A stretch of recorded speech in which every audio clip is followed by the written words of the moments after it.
Alrighty, folks, all aboard the chugga chugga chugga chugga choo choo, the Mugen Train. I got secondhand embarrassing for saying that. It has been absolutely 0 days since the last time I cried over Demon Slayer. It's your girl Hannah, and we're back, and so excited to punch your ticket for adventure. And of course, I have my fellow passengers with me. What's up, folks? It's me, Brian, the kid who's getting the back of his seat kicked by the 4-year-old on the train who won't stop screaming. Hopefully this train ride ends soon because, dear Lord, I'd like to get some peace and quiet. Hi, guys. It's Emily. I am all aboard the pain train. It's a one-way ticket to devastation for me, but we're on our way. So we'll see you when we get there. I want to get off this train already. Oh, God. I know. I have like secondhand, I see a train. I'm like, I never want to get on a train. Bad things happen on trains. Thanks, Demon Slayer, for making me not want to ever use a train ever in my life. Anyway, before we dive into the train pieces of today's discussion, let's actually flash back to season 1, where we had our brief encounter with Shinobu and Rengoku. We see their conversation play out where Rengoku briefs her on the train mission, and they speculate that one of the upper moons might be at play here. Shinobu tells Rengoku, well, if anyone can handle it, you can, and brushes aside her concern. She seems very confident in his abilities. So how do you think this moment characterizes Rengoku? I think that a lot of the Hashira look up to him in a similar way that we know that Tanjiro and gang are about to. He's like a big brother, because he's like a very warm personality, no pun intended, and extraordinarily skilled. Like, he's already been on a number of missions by himself. And, you know, now that we've also seen this context of the last episode that we discussed, we've seen his ability firsthand and how quickly he's able to take down demons. Now, granted, this one that's going to be on the train, they are kind of under the impression that it probably is one of the 12 Kazuki, but he's so well trained for it that it's something that he'd be able to handle pretty easily. So I think that if the other Hashira can trust him when they have so little trust in everything else, as we've also seen with people like Tanjiro, then he is somebody that can be relied upon, and that he's somebody that probably can handle it on his own. Yeah, I think, from what we learned about Shinobu in season 1, right? She's very, honest and truthful and, to a certain extent blunt. And, if she didn't think Rengoku could handle it, she would be like, hey, like, do you need me to tag along? And so for her to say, what, I think you've got this, right? It's a big stamp of confidence because, that woman very clearly stated how she did not like Giyu. And, she very straight up told everybody how she felt about pretty much everything. So really coming from that truthful person, it gives you the sense that she's, investing in him. And most likely the other Hashira have done the same thing at this point. So it really gives that sense of like, this guy is, our little Superman, if you will. Yeah, kind of going, I think I mentioned this at the end of last episode when we talked about the Rengoku episode. We see in that final Taisho secret, all of the Hashira love Rengoku. So I think this really goes along with that. Like, Shinobu clearly is pretty specific in who she likes, and Rengoku is definitely someone that she likes. So a lot of trust going into that. But let's move into the movie. So coming in straight off the bat, we open to Master Ubuyashiki walking the graveyard and reciting the names of all of the lost slayers. Kaguya in his monologue goes on to say that the human's will is the only thing that demons cannot destroy. So how did this make you feel? And were you inspired by it? Because I was. Yeah, definitely. I feel like in this moment, right, like for first off, him to be able to walk the graveyard, and I think it really gives you the sense that he understands what he's asking everyone to do. And I think that, as the leader of the Demon Slayers, that's like the very bare minimum that you could do, is like understand the consequences of the requests that you make of others. And I think for him to be able to go through and almost kind of remember all of their stories because he calls them his children, right? And so I'm sure that he knows to a certain extent a little bit about each one who has passed. So it's very, like, hey, at least he knows what he's going for here and knows what he's asking the people that he's sending to these missions. So I think it's very inspiring in that sense. It's definitely inspiring. It's a little bit depressing too.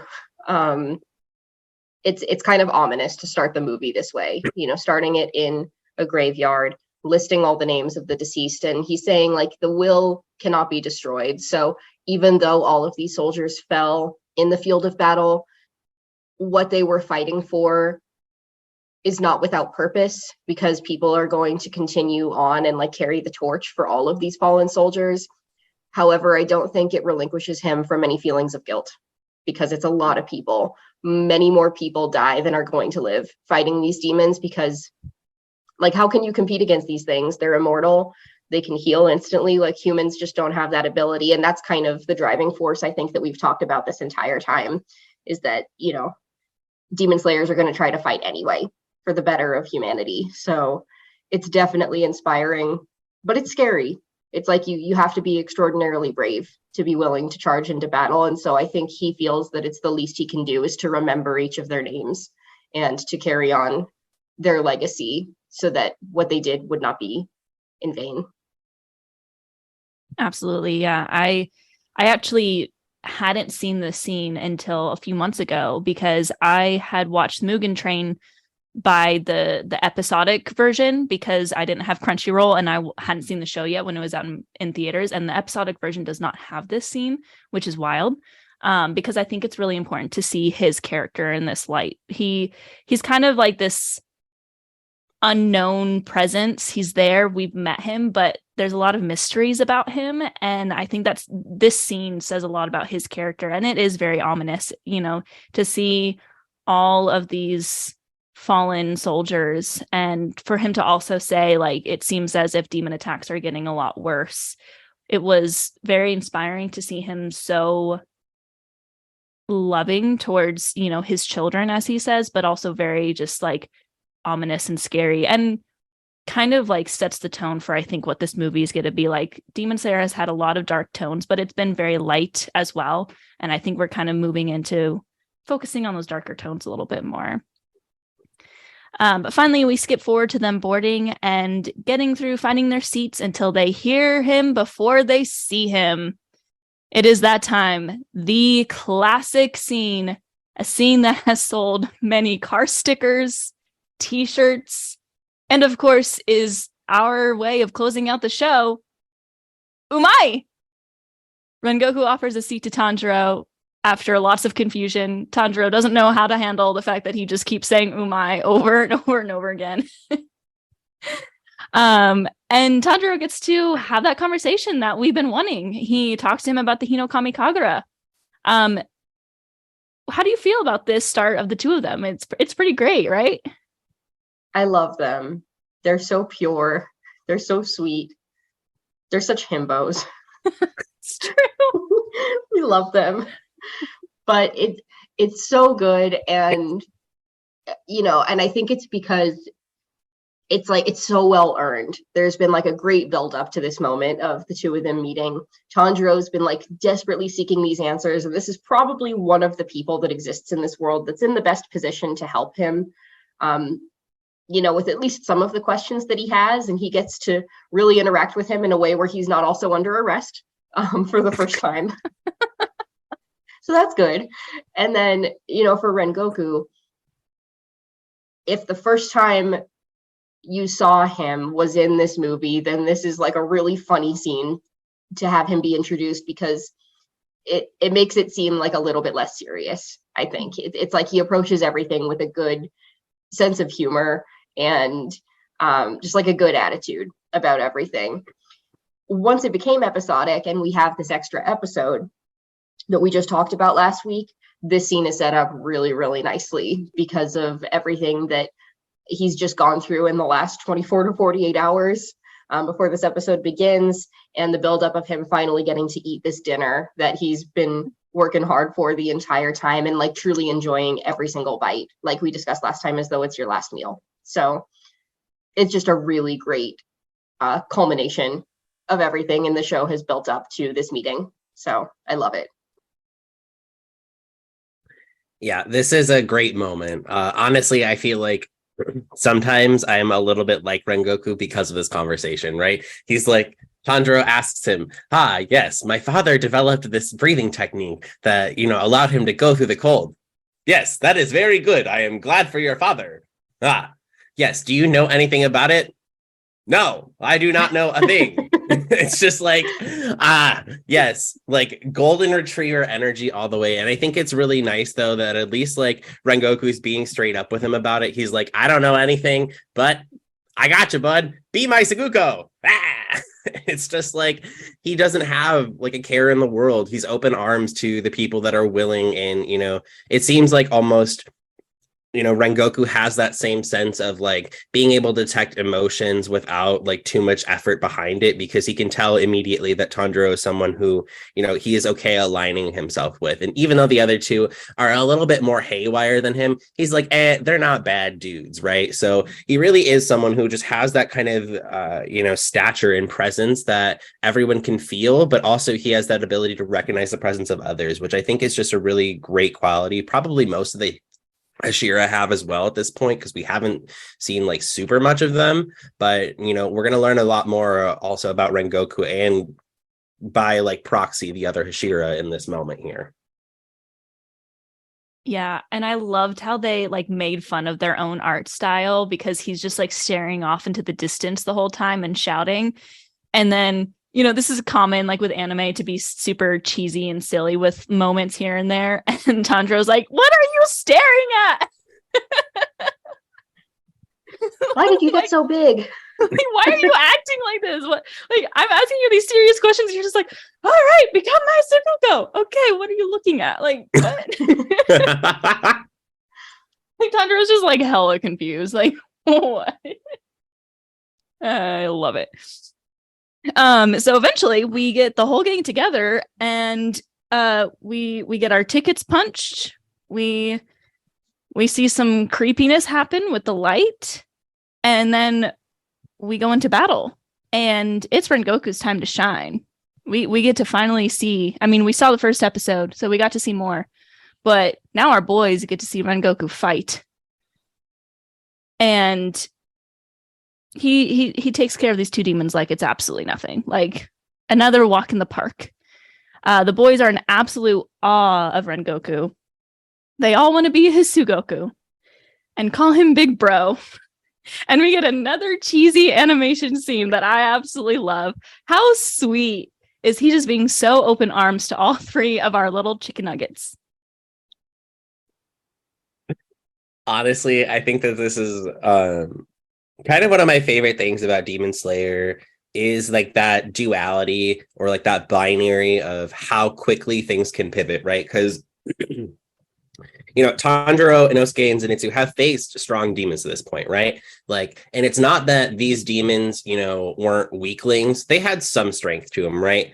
But the thing here is that like Tanjiro, Inosuke, and Zenitsu would not have been able to like one-shot these demons. Like Rengoku waited very patiently and took his strike when it mattered most. And I think that's what really separates the, caliber of their skills there, is that Rengoku was like, I'm going to wait for it and then pounce when like a predator would. And I think that's why they're in such awe of him, is because like those demons probably would have taken like a 5 to 10 minute fight for them to figure out what that, opening was, where he was able to assess a lot more quickly. And I think that's where that awe comes from. He is the sauce to the chicky nuggies. Not the sauce. Oh man, I love this scene. And I think that he kind of feels, personally, I think he liked the chance to get to show off a little bit in front of them. I think probably Eddie Hashiro likes that the same way that like a big brother would. I think that it's a little bit fun for them, and he definitely did get to be pretty cool in front of them. Because Inosuke charges forward like the moron that we know that he is, head first into everything. And not only is Rengoku able to quickly save him, he saves the other person, and he decapitates this demon like it's nothing. It takes 2 seconds, just like Bryan said. So he gets to show off a little bit, but he knows that they're not done. So it's a cool way, I think, for him to quickly earn their trust back after the last interaction that they had was not super great, at least for Tanjiro and Nezuko. But it's the moment also where all three of these boys realize the skill gap between themselves and what a Hashira would be, and that they could quickly learn from somebody, and that he's so willing to take them under his wing, even though they're like the little band of misfits. So it's just such a sweet moment. I love them. I want it to last forever. Forever and ever. Oh man, yeah. I like Tanjiro couldn't even move. Like he had his sword out and he was ready, and Rengoku was just like, whoosh, and Tanjiro's like, what? It's not like he like moves slowly at all. Like Tanjiro's pretty fast himself. So you really get to see just how far our squad really has to go. Like they still got a long ways before they're probably ready to be at that level. But we believe in them and that they can get there. And they need to possibly be a Suguko to get there. All right, so the story is moving right along, and we find ourselves now with some sleepy slayers. Side note, did you know that all of that scene beforehand was actually a dream? That never happened, actually. Oh, I'm sorry. Did that make you sad? Yeah, yes. those two demons and that entire sequence was a dream. Apparently, It's because of the lights flicker. yeah, because like we see the ticket getting punched, and then we see that fight. But like we saw everyone asleep, all the passengers asleep, and then all of a sudden they're all awake, and then they're asleep again, and our sleepy slayers haven't moved. So yeah, that whole sequence was a dream.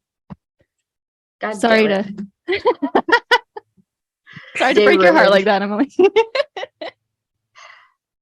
They still love each other even in their dreams. Exactly. They're all dreaming together. It's sweet.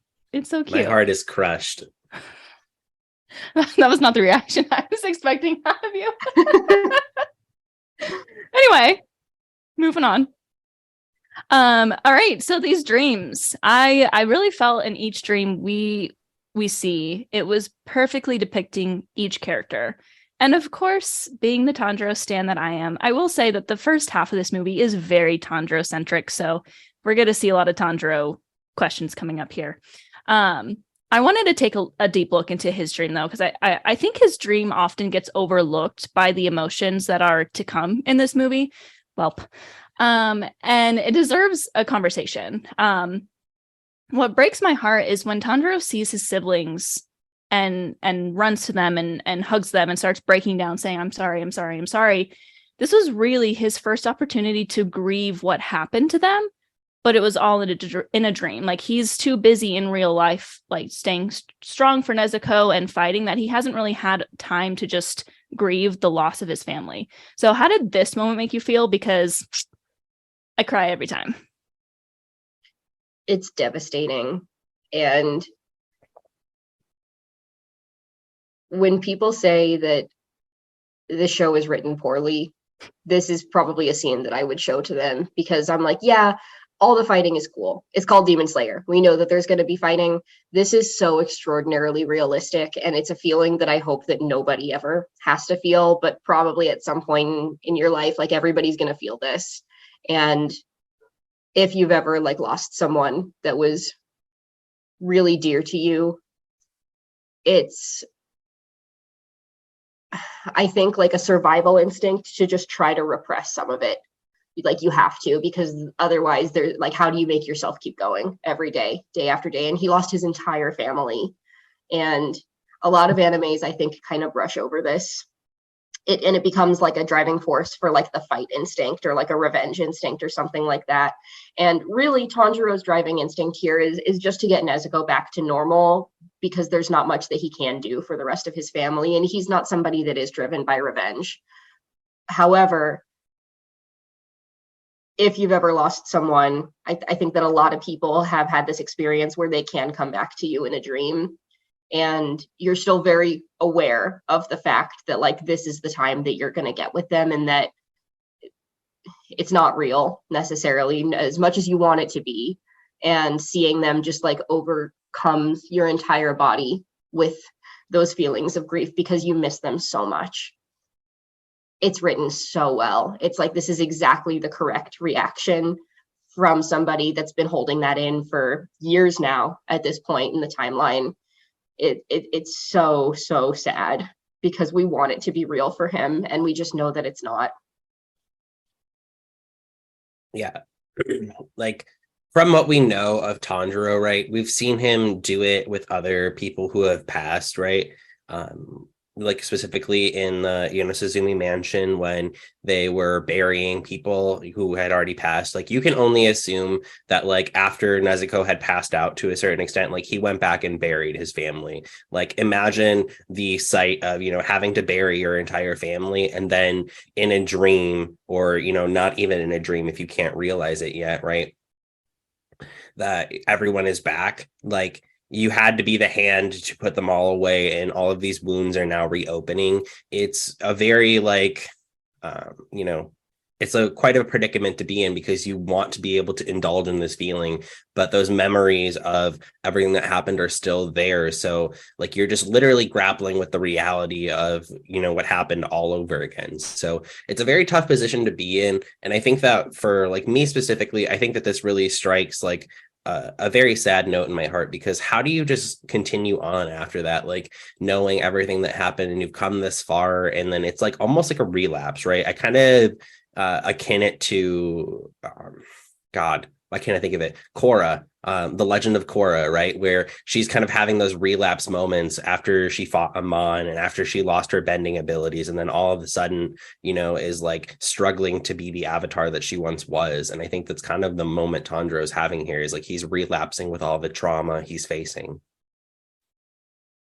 Yeah, it's like he's getting a happy dream, but at what cost, to have to go through this and when he just says, I'm sorry, you can see that he's also been probably grappling with a lot of guilt over the situation, thinking that he might have been able to protect them if he was there.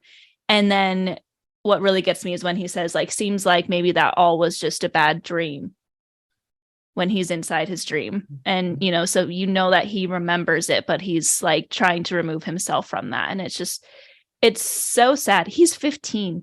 Like, he is a child who's just gone through this immense loss, and we finally, like, are seeing him really react to it, and it's all in a dream. Like, he's not even able to do it in real life, and it's really quite sad. We'll move on to his dream a little bit later.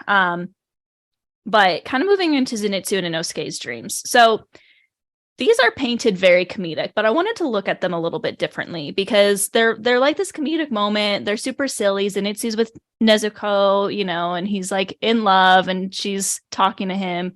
We have Inosuke who's on some kind of expedition with his underlings, and it's really funny and cute. But I thought these dreams are actually very telling of their pasts. Tanjiro gets this dream of just being with his family. He's back in his old life. But Inosuke and Zenitsu, their dreams are with, these people that they've recently met. They're with the squad. They don't have this background of family. It's almost depressing when you think about it. So how do you think each one of these dreams, like, really represent each Kamaboko squad's members, like, past? That wasn't proper English, but you know what I mean. No. We never speak, we never speak full English here. It's fine. If people actually saw me speak, somewhat illiterate, but nonetheless, we prevail. Now, I know everyone thought that I was going to talk about Zenitsu in this moment. However, I'm going to talk about Inosuke, actually.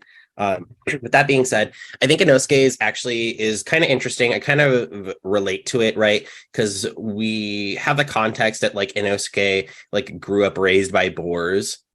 So, like, we can assume that, like, meant that he doesn't really have family, right? Like, kind of like Hannah said. But I think it assumes a certain amount of position of control, right? Like, that he wants to be able to control where things are going in his life, and that he is the leader of the squad, even though that's not his reality. It's what his subconscious is wanting him to create. And so I think I kind of relate to that, because, like, I've always wanted to have a lot more control over my life, and, like, being able to be, like, more at, like, the forefront and, like, handling the reins of life. And I think that's what Inosuke is looking for, is he's trying to finally find, like, the escape from I was raised by boars as to like or like at least create his own story of how he got out of it, so that way he can like tell himself that story to make that truth a reality, right? So I think this dream essentially represents, Inosuke's struggle for control in his own life. I'm glad, Brian, that you got all of that out of it, because I think that he feels like he is in charge. He's like, I'm the leader of this here trio, and this is my ultimate dream come true, is to charge through the cave tunnels with you weirdos. Yeah, him being like, you weirdos, you guys are so strange. Forehead on.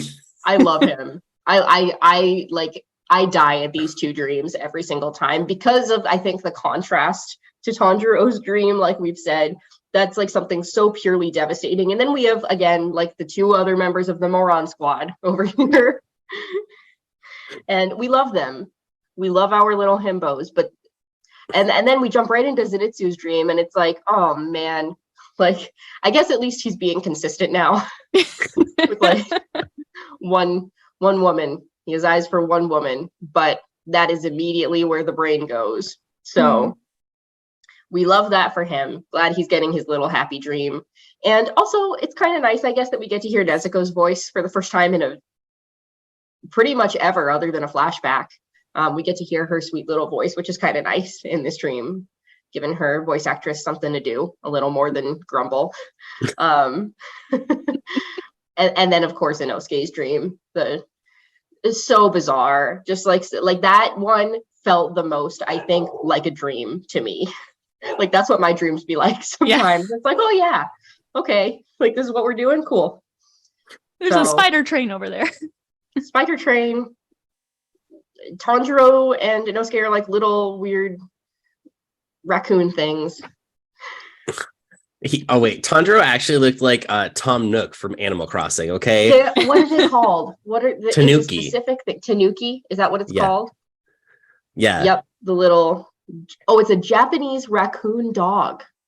In case anyone was wondering. I now want to own one as a domestic pet.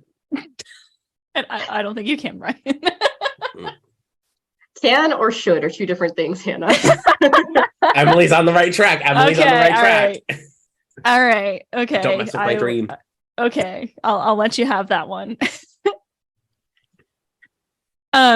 Emily, it's when you brought up her voice, because I think it's the same voice actor, but I think they made Nezuko sound a little bit different, because Zenitsu's never actually heard her talk. So like when he dreams about her talking, like this is his perception of her voice. So right. I think she like sounded a little bit different than what she actually sounds like, because Zenitsu's just like doesn't actually know what she sounds like. Tanjiro's the only person that does. So I thought that was kind of interesting as well. But yeah, I love that it was like this comedic moment, but it also made me a little sad for them, because like they just didn't have this like family experience. But let's talk about Rengoku.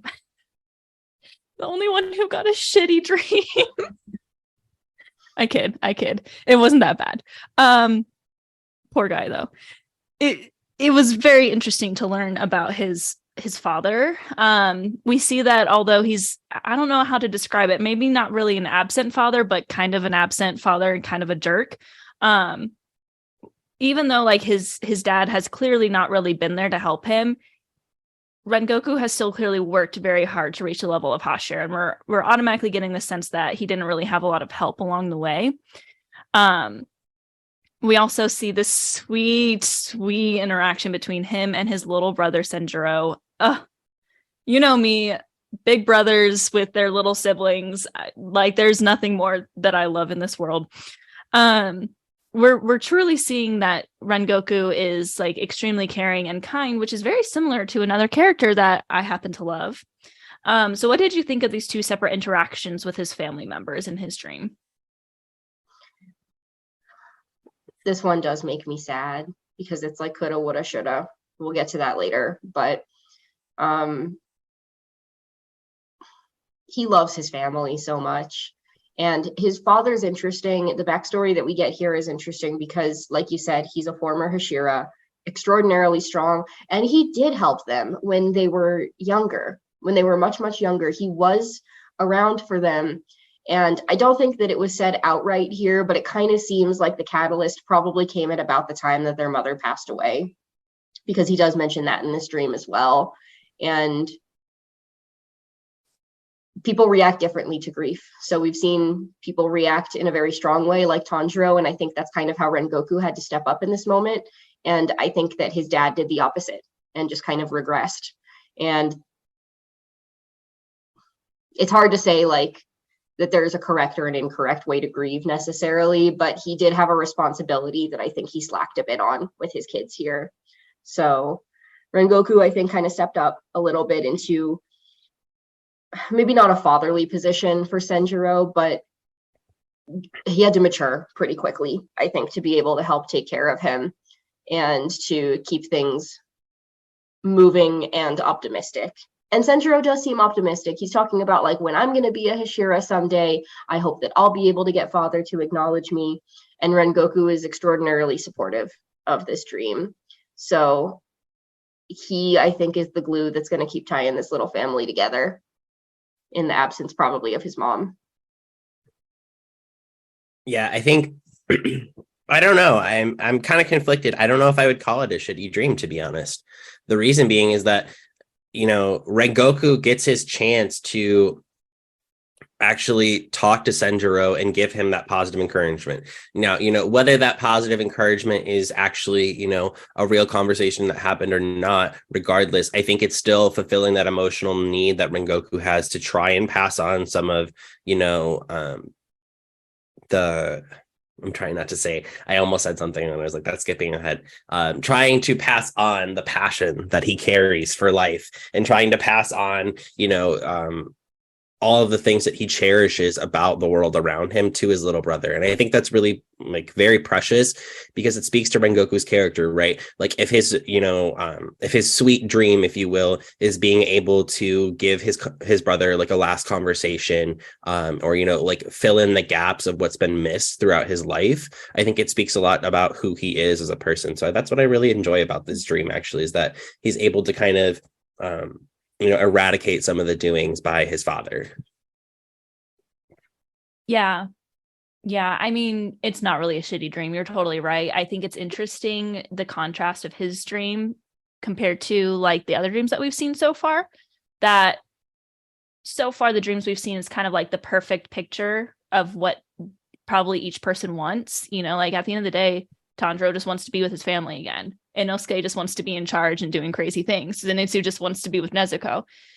And then we get Rengoku and his dad. Like, you would think that in his dream, his dad would be like, oh, yeah, you're a Hashira. I'm proud of you, son. But he still is just kind of like, you're worthless. So I thought that was very interesting. I think it also shows that Rengoku's character, maybe he's just like, that's part of who he is. And he doesn't want that to go away because he thinks that it's an important part of like his growing up and that sort of thing. So maybe. But it still was a really powerful dream. It is kind of like Tanjiro's, where he's just kind of living his life, what should have been. What about his ability to react to the human that entered inside his dream? How much power do you think it takes to be able to sense that and fight it? Yet he didn't actually wake up. He remained under the spell the whole time. This is a tough one because, you know, we see that at this point, right? We've seen, you know, them get tied to each other. We've seen, you know, her break the dream barrier and pierce through it. So I guess it has to be some part of like your inner senses or your spirit has to be so strong in which you can detect like such small variances, right? And, you know, walking into, you know, Rengoku's spiritual core, it's literally like a fiery wasteland. Like it's literally just like brimstone and fire. And honestly, like I was expecting a like happier fire out of him, right? But like no, it's like a burning like blaze. So I think it's really interesting that like his abilities span so far as to like still be under this blood demon art that we kind of assume that it is, and still be able to like defend himself, right? Like being that conscious, but also like I guess had he woken up though, would it have been so much as to start like a further disturbance on the train and cause other people to get harmed? I do think that maybe his reaction was controlled to a certain extent. Maybe. I don't know. I think that, I agree with that, Brian. I don't know if his sense of control is limited just to this moment. I think it's probably it's just how he is. All the Hashira we've seen like are under so, or maybe not under, they have so much control of their bodies and their reactions, like right down to like how they breathe every second of every single day. So I think that everything they do is probably extraordinarily measured and controlled, even if unconsciously at this point. Clearly unconsciously in this moment. It takes an extraordinary amount of power, I think, to be able to react in this way and to be so in touch with your own spirit, and with the essence of yourself, that you are aware when something is amiss, even unconsciously. It's extraordinary. It's again, it's such a cool moment. And I think it shows the difference in the power levels between even our boys and what the Hashira are able to do at this point. Yeah, you hit the nail on the head when you talk about the control of their bodies down to like every breath that they take being controlled. They have like another sense than what like normal humans have, I think, because of that. Like they've trained so hard that, it makes sense that he would be able to do that. All right. More on Rengoku later. He's going to be the star of the show, probably the second part. So we'll get more into his character a little bit later. But the star of the first half really is Tanjiro. So we're going to switch back a little bit to him. I think there's a few important parts to speak on regarding him in this first half of the movie. First, in his dream, we see his like conscious self attempt to wake up mid-dream. Like he has this like experience where he's fighting himself in the water. Very interesting. Then honestly, one of the most emotional parts of the movie for me is him turning away from his family. I literally sob every time. This takes incredible willpower and mind strength. We've seen it over and over again with Tanjiro. He is 15. He nearly lost everything, but he continues to move forward really for the sake of his little sister. Like everything that he does is for her. We talked a little bit more about his reaction to trauma and grief in episode 1, when we talked about how he reacted to seeing his family massacred. How do you think he has adjusted to this over time? And just a little personal, did this scene break your heart as much as it breaks mine? Because he just wants to be with his family, and it's really sad. Everything about Tanjiro's dream breaks my heart. This had everyone I was with in the theater fully sobbing, ugly crying when we saw this. And it still just like rips at my heartstrings because it does take incredible willpower, but he knows that it's not real. He's consciously aware enough to know that it's not real, and that honestly is probably the worst part of the pain, even more so than coming out of the dream. Is like, even if I were to stay, this isn't real. And we want so badly for him to be able to have it. So as far as, his reaction to trauma and grief back in episode 1, this is extraordinary willpower. And there is something about time passing, not necessarily that ever makes it easier. I think that with grief, it's like a cyclical process. It's like when it comes back, it comes in waves, and it's going to hurt just as much as it did the first time.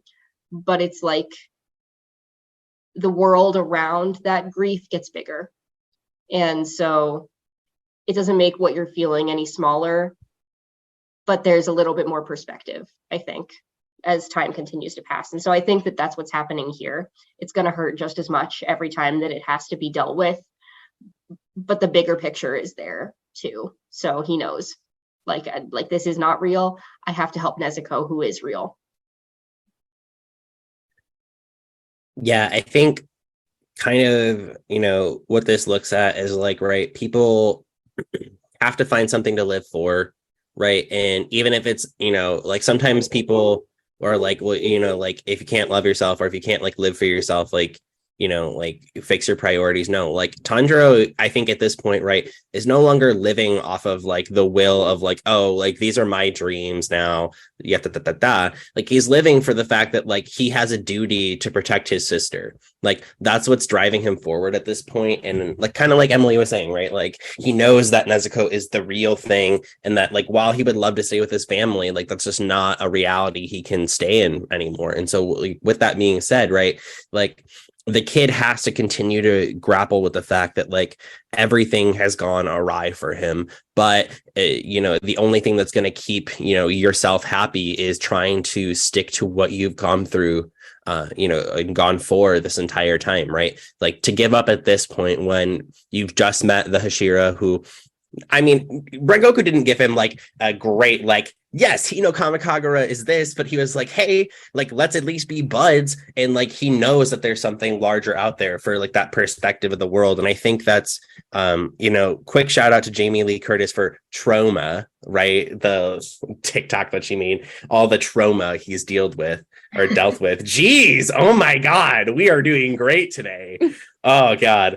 But yeah, like, the kid is, consistently grappling with everything that has happened to him. And so he's really just now coming out of it like, hey, like there's something I can still chase after.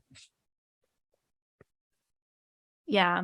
And Emily, you said it, like he's able to figure out that like Nezuko is real, but the thing that makes him stop and pause is Nezuko in his dream. And that's when he really kind of goes into that moment of like, by rights, like this should be me, like this should be my life. I shouldn't have ever laid hands on a sword. And it was all like because Nezuko showed up in his dream, and it just shows their bond and the power that like they hold together. It was just such a powerful and such a devastating moment, in my opinion, for him to have to run away from them like that. Like, I don't think anything in life can ever really prepare you to do something like that, where you're in this dream, but you're like consciously aware that it's a dream.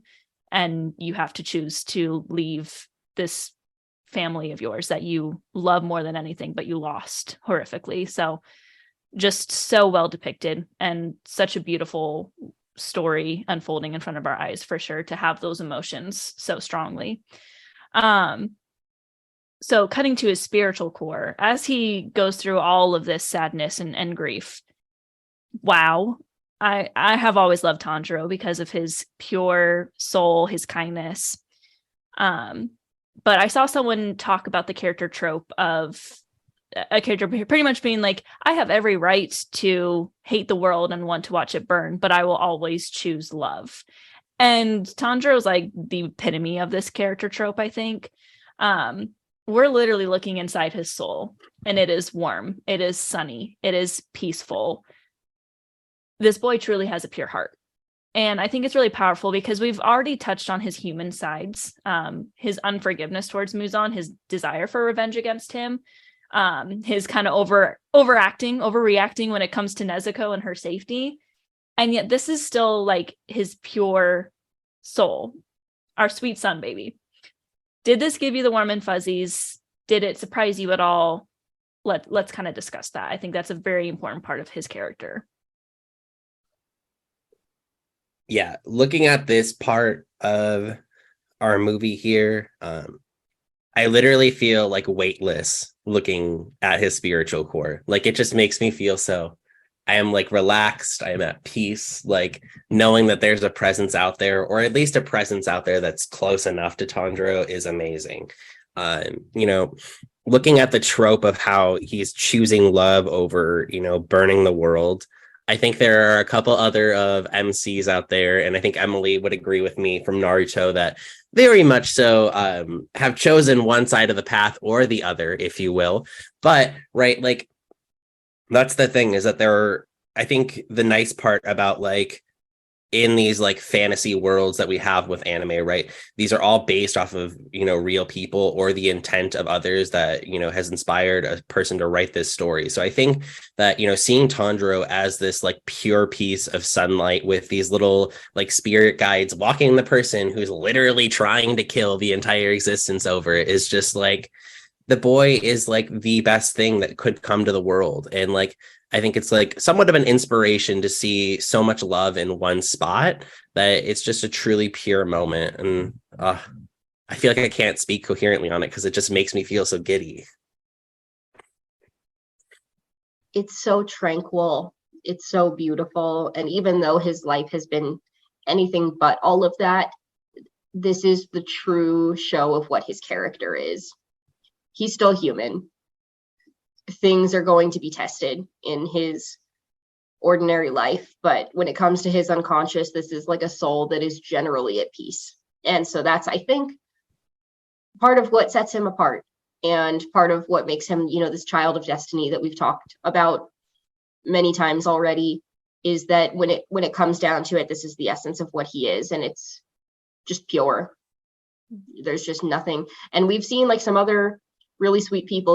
We saw Rengoku's spiritual core for a brief moment too, and that's somebody that's also like a very pure guy, but it's like covered in flames. It's not exactly something that evokes a sense of calm the same way, and Tanjiro's just does. And so there's something special about this kid, as if we didn't already know that. I mean, yeah, I think time and time again we've talked about how he's probably a little bit special, but yeah, I think it's wild that like we've seen the desire for revenge, but I think this just proves that even though he has those feelings, at the end of the day, it still comes from a place of, purity and kindness. Because like, why does he want revenge on Muzan? Well, he killed his entire family and continues to try and kill humanity. So yeah, like that's a good person to want to kill.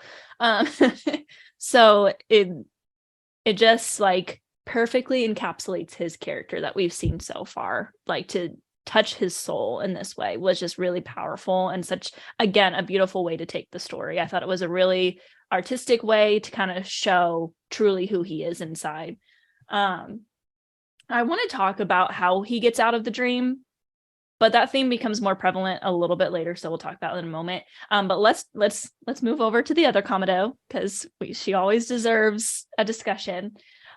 She does play a pivotal role. We kind of talked about her pivotal role in his dream. Like it was his ability to understand that she was the real thing, that, she used her blood demon art. First of all, she's so darn cute. My heart flutters every time she takes his hand and like places it on her head when he's asleep. She's like, I just want the head pats. It's so cute. But we see her blood demon art is evolving somewhat as it helps Tanjiro come out of his dreamland, like I just touched on.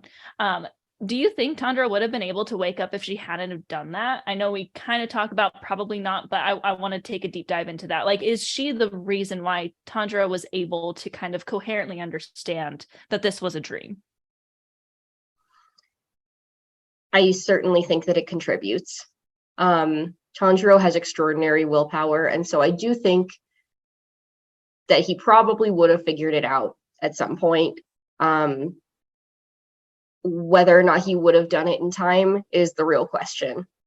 I think that time is of the essence with everything that's happening aboard this train, and so he needed the extra little push to really wake him up. He is strong. He's stronger with his sister.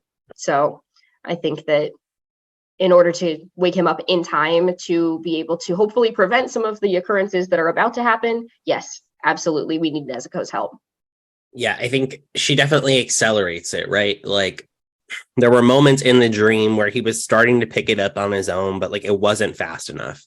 And like you can see like on the outside, right, Nezuko, who's still awake, is like trying to get anyone up at all, really. And so it's Tanjiro walking out into the forest, into the near the pond, and then he sees the box and he's like, was that a toolbox? But it was Nezuko's box. And then like you saw at one point, he put the backpack on his shoulders and he was like, all right, Nezuko, let's go. And he's like, why am I saying all these weird things? Right? What? And then, like he's sitting there and all of a sudden, like, it looks like he did the dragon dance and there's like, flames everywhere. And so, like Nezuko literally was like, hey, come on, we got a job to do. Let's go. Like, we're late. So Nezuko really, I think, was a critical player here. Like, had she not gotten him up, like, Tanjiro would have been far too late. Like, everyone would have been dead at that point. He might have been like on his deathbed. So it would have been a heated mess of activity without Nezuko. Not enough credit given to that woman. Yeah, I agree. He would have figured it out because he was definitely starting to figure things out, but her like blood demon art and what she did is what like got the ball rolling to get him out of there. He was like, all right, like I now fully understand what's going on. And I think it was just so powerful to see their bond working together once again, as always. We're pretty focused on the Kamado siblings right now, but I will say they're the only ones that are awake. So they're really the only characters to talk about right now.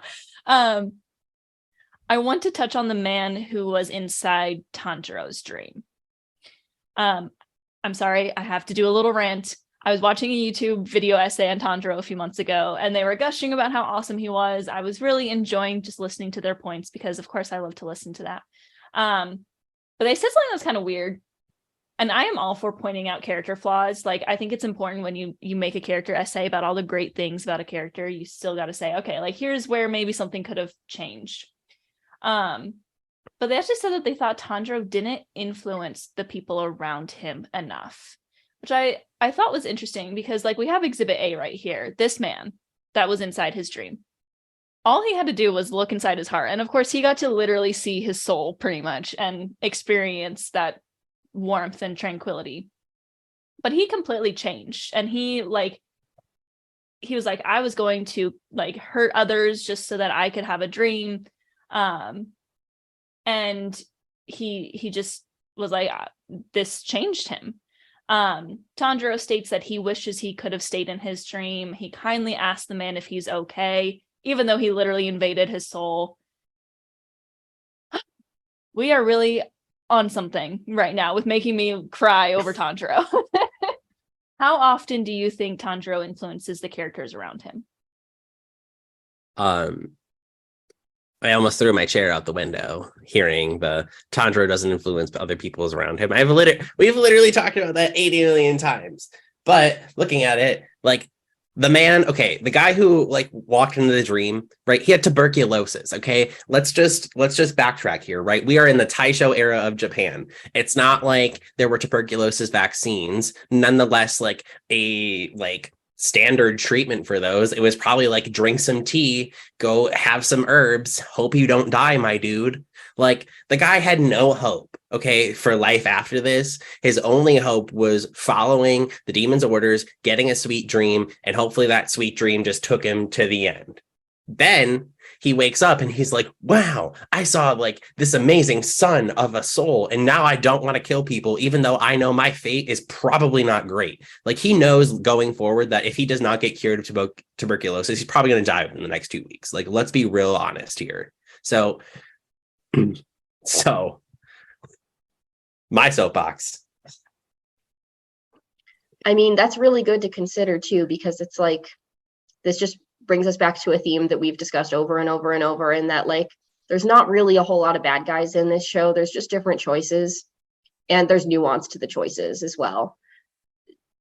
Why wouldn't somebody who's sick with something so debilitating in a time where there's not really medicine to treat it, like why wouldn't they want to slip peacefully into like a deep slumber? Like I can see like what Enmu has offered to these people as being extraordinarily enticing for a lot of reasons, because it's like pain management, it's almost more humane. It's probably the most humane demon that we've seen so far.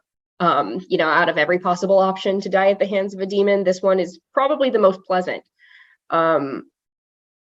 So it complicates things, because you couldn't really blame somebody with tuberculosis wanting to slip into that like deeper slumber and just kind of peacefully pass away if the other option is excruciating pain.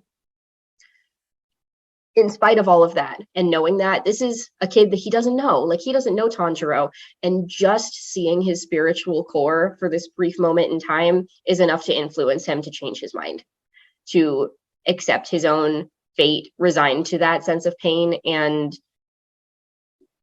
do all of that rather than taking a chance at harming this pure soul. So that's extraordinarily influential. As if we didn't know that about Tanjiro enough already, though. Like, look at the influence he's already had on not only the two that are traveling with him, but also now the Demon Slayer Corps as a whole, having made this exception for him and his sister. He's extraordinarily influential, and anybody that says that he's not is kidding themselves.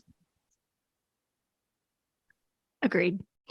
Yeah, to make someone go from doing a very human thing of being willing to hurt others so that you can try and have some peace when you have something terminal, it's very that's a thing, you know, that's just a human instinct, you know, to change that and be willing to deal with that pain just because of how kind the person was, even though like he didn't actually like get to talk to him much. Very, very interesting.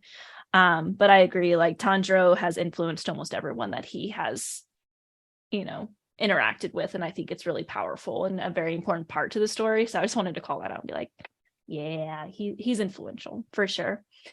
So let's move on to the fight. And this is where I want to talk a bit more about how Tanjiro gets out of his dream, because I kind of skipped over that. That is too, and I'm gonna say this in a slightly less graphic way, slice his own neck. He does this over and over and over again.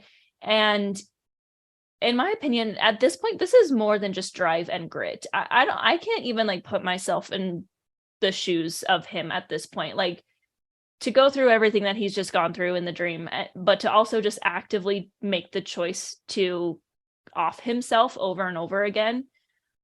As Enmu says, he says he's insane, which I almost kind of agree with it. Like, it's almost to the point of like, has Tanjiro abandoned his sanity a bit in order to take on this demon and slice his neck over and over again? Probably a little. I mean,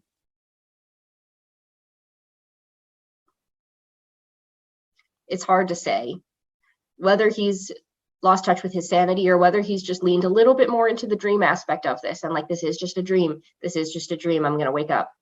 This is going to work. It's a leap of faith either way. So probably a little bit less on the sane side as far as all his decisions go that we've seen. And Enmu's probably never seen something like this before. So I'm sure that for him, it is insane.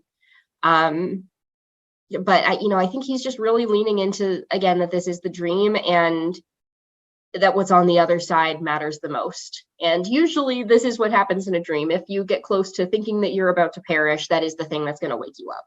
So in a weird way, it also kind of makes sense. Tracks, yeah. Sorry. But like, I think at this point, right, Tanjiro is thinking about like, what's the goal that's driving me forward, right? And like I talked about, this honestly kind of talks, I feel like this is like a soft touch at like suicidal thoughts, because right, like he's thinking about like what's going to get him living, right? And like I said earlier, he's no longer living for his own will at this point, right? He has the goal in mind that he is living for Nezuko's sake, to give her the world that she deserved. And I think that's something that's kind of important and kind of touches to like what people who go through like extreme depression like that face, is because like sometimes it's like not easy to live for what you want in the world, but when you see the pain of others around you and like you have that desire to fix it because you want, you know, to see happiness in other people's, and it's part of like this concept of like self-perpetuation, and like when you see other people happy, you can kind of create that in yourself. So really, like I think it's Tanjiro at this point like clinging so desperately to everything he's worked for, and that he doesn't want to see himself fail in creating that self-perpetuation for his own happiness. Yeah. Also, sorry, that was a lot to drop in the middle of a recording session. Well, it's a heavy scene. It is. It is an extraordinarily heavy scene, and it holds, I think, a slightly different cultural significance in Japan as well. Like there's a history of, this practice of unaliving yourself for the sake of like shame or honor or the preservation of either of them. So it's interesting how it's a little bit different in different cultures, but that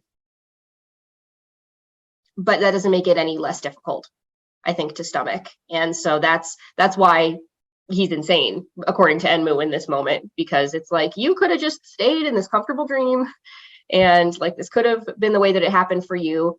But him taking this like kind of crazy leap of faith is him acknowledging, I think, once again, the death of himself in this dream, because what's in the dream is not real, no matter how real it feels in the moment.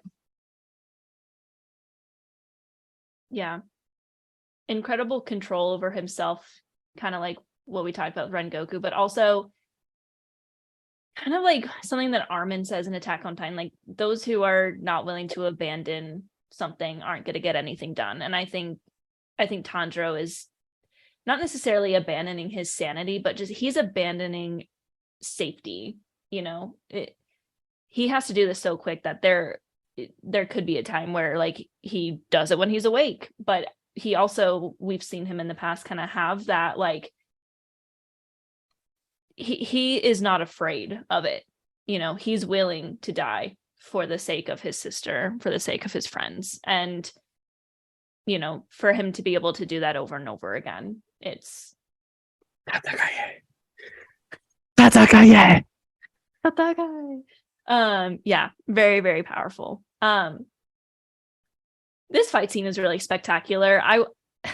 The OST for this fight scene is, if you haven't listened to just the OST for it, I highly suggest doing it, because it is very, very beautiful and powerful. I think the OST for Mugen Train really took a step up from season 1. I listened to it at the gym a lot as like a way to pump myself up.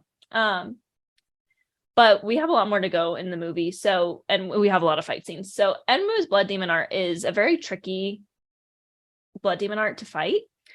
And as he realizes that Tanjiro is kind of able to maintain this control, he goes for his last resort, and that is showing him this like god-awful nightmare of Tanjiro's family. And in this nightmare, his family is mocking him, cursing him, and wishing him dead instead of them, saying like, why are you there? And I think it's kind of all of Tanjiro's deepest, darkest like fears coming to the surface, because like I touched on before, he probably deals with that grief of not being there, that guilt of not saving them. But this dream actually works in the opposite way that Enmu had hoped. This is something that I missed out on the first few times I watched this, but Enmu manages to piss Tanjiro off so hard that Tanjiro wakes up from this nightmare out of sheer anger. He did not have to slice his neck or off himself for it. I think that it's clear that his family is a very sensitive subject for him. And he says a very powerful, don't you dare insult my family. I get chills every time. What did you think of this turn of events? Did you catch that small detail? I think, you know, that dream was so unrealistic, right? And I don't know if it was Enmu's choosing beforehand, right, to like try and play into the like, oh, this is a sweet dream and your family's getting along, yeah, but like, to be honest, right, that sweet dream was probably somewhat of a reality that he saw earlier, right? Like his little brothers and sisters like yelling about who's going to do what part of making rice crackers, and like, you know, him being, or his little sister being like, stop taking all of Tanjiro's food, like all that stuff, right? Like that was probably all a certain reality. And to the extent of like his family then like turning on a dime, and then him seeing like them all pissed at him, I don't think it's even remotely realistic. And I think that was like Tanjiro's last straw, is like, you've now very thoroughly like upset me and you're done for, right? Like, and I didn't catch that small detail that it was just out of pure anger. I thought they just flashed away from it as like you kind of knew it was happening. But now kind of looking back at it, right, you see the transition from the dream to Tanjiro's eyes just filled with this rage. Like this is a rage that we haven't seen from this character yet. So I think it was a very interesting way to, you know, progress and, you know, watch the train of the plot move along here. Agreed. His willpower just continues to get stronger and stronger every time that he's confronted with something. but I like that Enmu messed up. We don't see demons necessarily mess up a little bit as much as like just have lesser skill, I think, in a lot of these fights. They don't make a lot of mistakes. This was a big mistake that Enmu made. And Tanjiro lets him know. He's like, now I know for sure that this is a dream because my family would never do this. Don't you dare insult them. This is not what they were like, and this is not what they would want. And it was a great moment for, I think, the full thought to come to fruition. It is a sensitive topic for him, but it's good to know that like he has a keen awareness and grasp of what's a nightmare and what's completely unrealistic, and that he was close enough with his family, unlike some of these other characters, to know that this is not ever something that would have happened. So what a great driving force that not only has this person or this demon terrorized the entire train, and so he has to fulfill his duty as a demon slayer, but now he's insulted Tanjiro's family as well, so it's personal. That's when it really switched, like, okay, now it's personal, like you're going down. Like I think Enmu like definitely made a mistake, and he was just very surprised by all of Tanjiro's actions during this, because obviously showing him a nice dream wasn't working. He was just instantly waking up. So he like, it was a last resort. He's like, well, maybe if I show him like a super crazy, unrealistic dream, like that'll keep him from, beheading me. But it ended up making it worse. So it is almost time to finish part 1 here. I know we've been talking for a minute about this. But Enmu is beheaded. As Tanjiro says, and the first time I watched this, I almost like said it at the exact same time as Tanjiro. It was way too easy. After the fight against lower 5, which we know Enmu is lower 1, which means he is higher ranked. This seemed, okay, maybe a little bit too easy. Like, yes, Tanjiro was very powerful in this moment, but turns out Enmu has fused with the train. And Inosuke was right all along. The train is a demon. It is a living, breathing demon. Like, only to make him, even more overconfident in himself. Speaking of Inosuke, guess who's awake? And just in time for him to say, I was right the whole time. It's about time to finally see some more of our other characters, which we're going to touch on in part 2. But did you enjoy Inosuke's wild entrance? I always enjoy Inosuke's wild entrances because I don't think he knows how to enter any other way. Nope. I don't think he can be subtle. I just don't think that that's part of his character, but love his entrance, love that he was right all along, and like what a fun little metaphor that is, I think, for the beginning of this industrial age in Japan and the impact that things like trains would have had on a more rural community. I think that's really cool. And I'm just excited to see some more Inosuke. I love that he still is 100% in his own brain in charge in this situation. He's like, oh, I understand. This is what we'll do, comrade. Like, I'm a total stud as a leader. He 100% has these like delusions of grandeur. And I love him. Like, let him live his best life. Literally. Let our weird little boar man do his weird little thing. And kick some ass along the way. So yes, I love his wild entrance, and I'm excited to see them get to work together a little bit more now that he's awake. Yeah, I mean, there's a reason why it's called the Mugen Train, right? He's now the train himself. So Inosuke coming out, right? First off, that it took 2 hits into the train car. Like, he first hit it, did not break through, and then it was again, and I was like, you could have come out the side door. That was literally 4 feet the other direction, my dude. Like, when we saw Tanjiro exit the train, it was like, oh man, I'm gonna do this pull up, and then I'm gonna but then like Inosuke was just like, nah, straight through. That is the best and fastest direction. And so it was just really fun. And of course, right, Inosuke is like the commentary back and forth as they're trying to figure out what to do. He's like, Tanjiro's like, I can't find the demon. And he's like, you are lesser than me. It is over there. And then he's like, I think we should do this. And he's like, yes, I can praise you for that. And I was like, Inosuke, you were literally asleep longer than Tanjiro. Stop it. I love their dynamic. I love it when they duo. Inosuke and Tanjiro definitely get more duo moments than like Zenitsu and Tanjiro. And Yeah. I love like how they bounce off of each other because Tanjiro is clearly the leader. Like all of us know that Tanjiro is the leader, but he is humble enough to just be like, okay, yep, like sure. Of course I didn't come in and save you and I totally did. Whatever. Like he knows to just kind of leave it be. And it's great. It makes them work so well together. I love them and I can't wait to see them work together when we talk about it in part 2.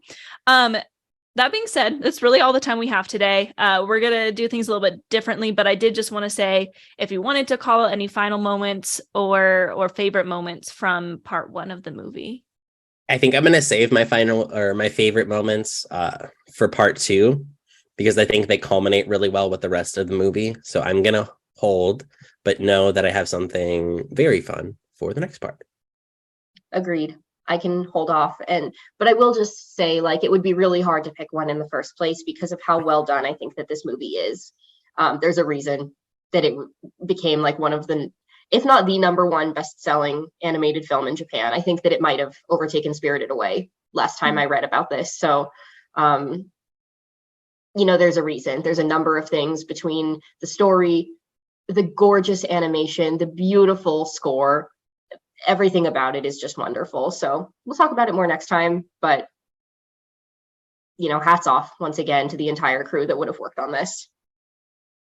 Yes, and you are right. It is the number one grossing anime film ever. And by a lot, it passed up Spirited Away, and it's like a very big gap between the two.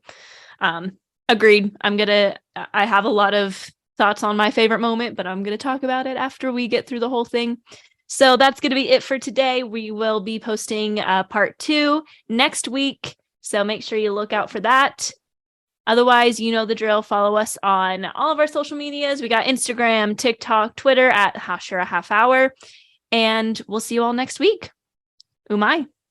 Umai. Umai.